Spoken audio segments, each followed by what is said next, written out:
27 গুণ সওয়াব চলে যাচ্ছে, প্রসাব পায়খানা পরে করব, আগে নামাজ আদায় করে নিন। নামাজ হবে।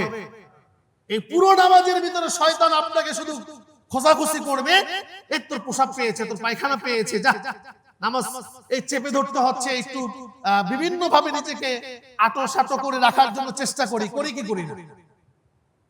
আপনার প্রসাব পায়খানার ব্যাগ দিয়েছে, আপনি প্রসাব পায়খানা আগে করেন। জামাত পান আর না পান, আপনি তো জামাতে পাওয়ার জন্য এসেছেন। আপনার প্রসাব পায়খানার ব্যাগের কারণে আপনি জামাতে অংশগ্রহণ পূরণ করতে পারেন নাই, আল্লাহ তাআলা কি এটা দেখেন নাই? অবশ্যই দেখেছেন। তো আল্লাহ তাআলা চাইলে কি আপনাকে আপনার ওই একাকী নামাজের ভিতরেও কি 27 গুণ সওয়াব দিতে পারে না? পারে কি পারে না? আল্লাহ তাআলা আমাদের সকলকে বোঝার তৌফিক দান করুন, আমিন।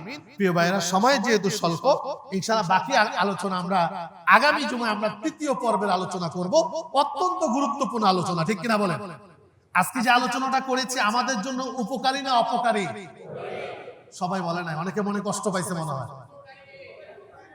আজকের আলোচনা কি আমাদের জন্য উপকারী না অপকারী? এই আলোচনার উপর যদি আমরা আমল করি, আমাদের জন্য জান্নাত না জাহান্নাম? আমরা কি নতুন নতুন কোনো কিছু জানতে পেরেছি না পুরান সবকিছু জেনেছি?